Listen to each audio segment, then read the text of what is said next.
사랑합니다.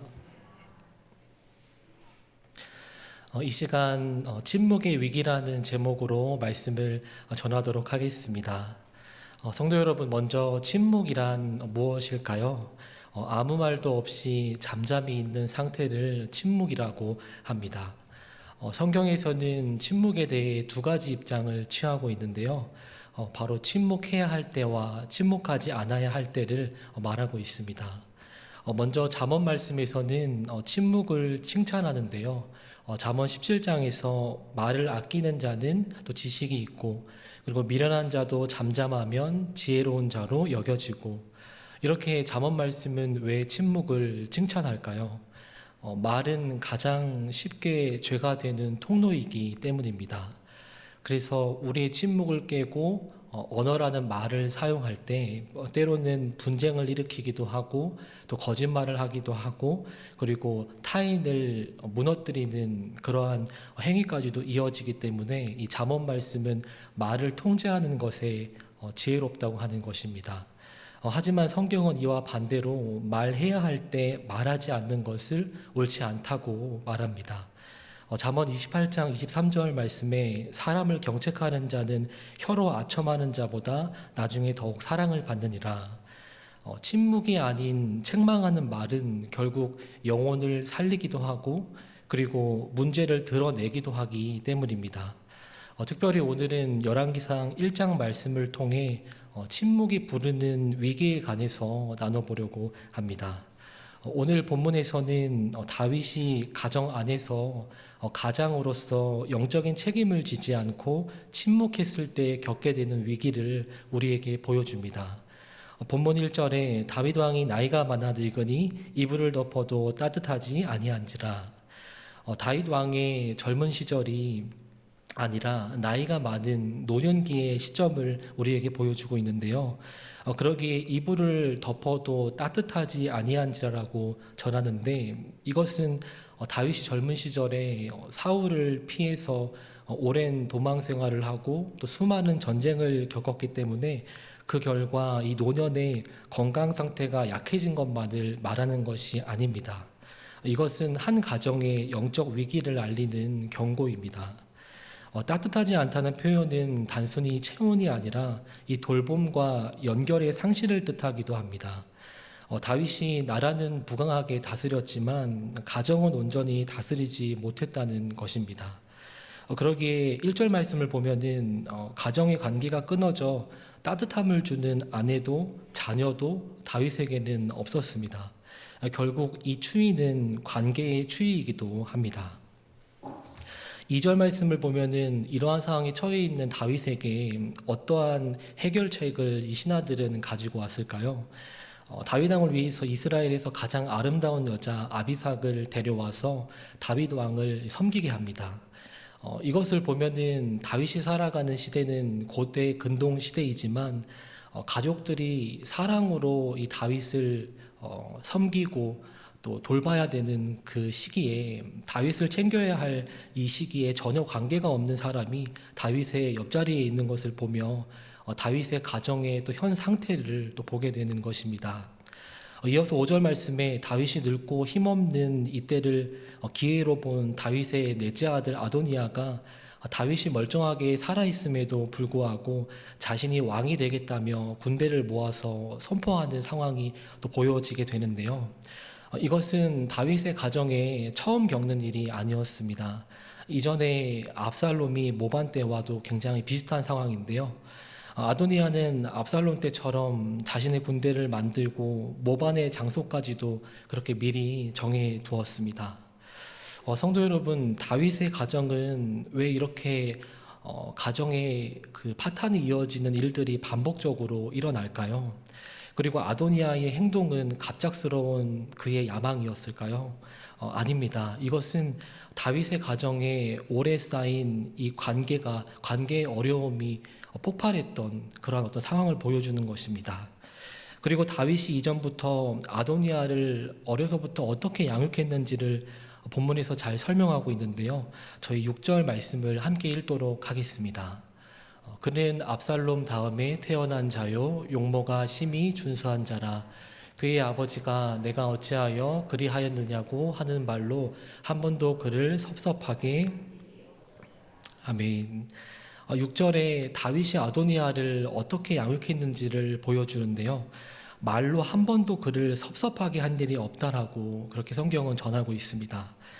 섭섭하게는 히브리어로 아차브인데 꾸짖다, 책망하다라는 뜻도 함께 함의하고 있습니다. 다윗은 자신의 아들이 올바르게 하나님 안에서 살아가지 않을 때 책망하지 않았다는 것입니다. 이 결과 다윗의 자녀 아도니아는 하나님의 뜻도 묻지 않고 또 살아있는 아버지도 생각하지 않은 채 자신의 기준에 따라 제사장과 군대를 모아 스스로 왕이 되려고 합니다.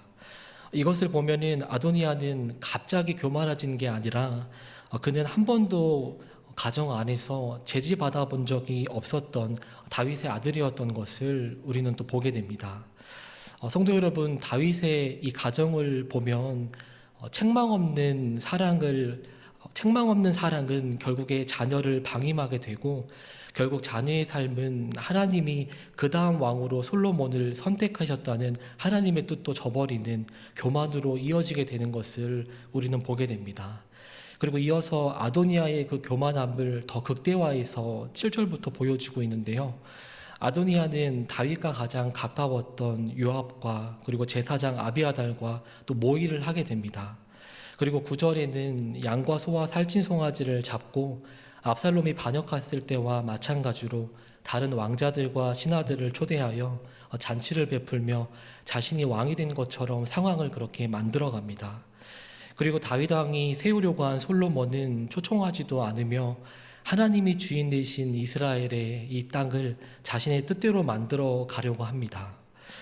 성도 여러분, 이처럼 영적 책임을 지지 않고 침묵할 때 가정에는 위기가 찾아옵니다. 어떤 위기가 찾아올까요? 오늘 본문을 보면 가정 안에 질서가 깨지는 것을 우리는 보게 됩니다. 마치 아도니아가 아버지 다윗이 살아있음에도 자신이 왕이 되려고 하는 것처럼 아버지의 권위를 무시하는 것, 이것이 가정 안에 신앙이 없을 때 생기게 되는 것입니다. 그러기에 오늘 본문은 우리에게 어떠한 메시지를 전하는 것일까요? 부모님의 영적 책임에 침묵했을 때 가정은 위기를 겪게 된다는 것입니다. 그렇다면 영적 책임을 진다는 것은 무엇일까요? 바로 자녀를 하나님께 인도하는 것입니다. 자녀의 신앙은 교회 공동체만 책임지는 것이 아닙니다. 왜냐하면 교회보다 먼저 부모가 자녀의 영적 환경을 결정할 때가 많기 때문입니다. 대표적으로 신명기 6장 6절에서 7절 말씀에 성경은 부모에게 이렇게 권면합니다. 오늘 내가 내게 명하는 이 말씀을 너는 마음에 새기고 내 자녀에게 부지런히 가르치며 집에 앉았을 때에든지 길을 갈 때에든지 누워 있을 때에든지 일어날 때에든지 이 말씀을 강론할 것이며, 신명기 말씀에서는 하나님의 말씀을 집 안에 드리는 것이 바로 이 부모의 역할이라는 것입니다. 특별히 가토밤이 이 말씀을 집 안에 드리는 것이라고 생각합니다. 요즘 가정 안에서 스마트폰만 보고 또 각자의 방에서 생활하는 경우가 참 너무나도 많은데요.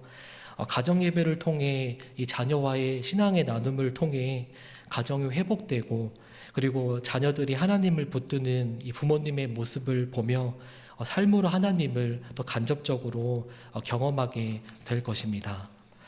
성경에서 가장의 역할을 잘한 인물들이 또 있는데요. 대표적으로 아브라함입니다. 그는 창세기 18장 19절 말씀에 그가 그 자식과 건속에게 여호와의 도를 지켜 의와 공도를 행하게 하려고 라는 말씀이 있습니다. 아브라함도 자녀에게 신앙을 부지런히 가르치는 아버지였다는 것을 우리는 또 보게 되고요. 그리고 성경에 나오는 욥이라는 인물도 가장의 역할을 매우 잘했습니다. 심지어 욥은 그는 자녀가 죄를 지었을지도 모른다는 이유로 대신 하나님 앞에 서는 모습도 우리에게 보여줍니다.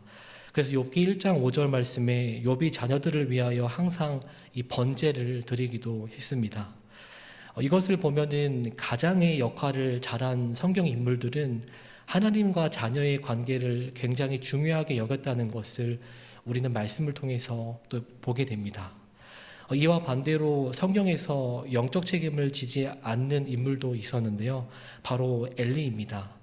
사무엘상 말씀의 엘리 제사장은 자녀들이 하나님을 떠나서 정말 수없이 많은 죄를 지었는데 훈계는 했지만 그들이 하나님께 돌아갈 수 있도록 죄를 끊게 하지는 않았습니다. 그 이유를 사무엘상 2장 29절 말씀에서 전하고 있는데요. 바로 하나님보다 자신의 아들들을 더 중히 여겼기 때문입니다. 자녀보다 하나님이 우선이 되어야 자녀의 신앙을 바로 세울 수 있는데, 반대로 자녀가 우선이 되면 신앙을 세우려고 하다가 혹여나 자녀와의 관계가 나빠질까, 또 마음에 또 올바른 방향으로 또 인도하지 못하게 되는 경우가 있습니다. 성도 여러분, 가정은 작은 교회입니다. 부모님은 영적 분위기를 자녀에게 만들어줄 수 있어야 합니다. 그러기에 어렵더라도 침묵을 깨고 자녀에게 하나님의 살아계심을 전해야 합니다. 그리고 하나님을 누구보다 의지하는 모습을 자녀에게 보여줄 수 있어야 합니다. 이렇게 나아갈 때 우리 가정은 하나님이 주시는 은혜를 풍성하게 경험할 수 있을 것입니다. 레리 크랩의 아담의 침묵이라는 책이 있습니다. 아담은 인류의 첫 번째 가정의 가장이었는데요. 이 책에서는 아담이 말해야 할 때 침묵했다는 것을 전하고 있습니다. 그렇다면 그때가 언제였을까요? 바로 책의 저자는 뱀이 하와를 유혹했을 때 아담이 그 현장에 함께 있었다고 말합니다. 그래서 창세기 3장 6절을 보면 하와가 자기와 함께한 남편에게도 선악과를 주었다고 말하기 때문인데요. 하와를 지으시기 전 하나님은 이미 아담에게 특정 나무의 열매를 절대 먹지 말라고 말씀하셨습니다. 아담은 아내에게 그 금령을 전해야 했고 짐작컨대 그렇게 했을 것입니다.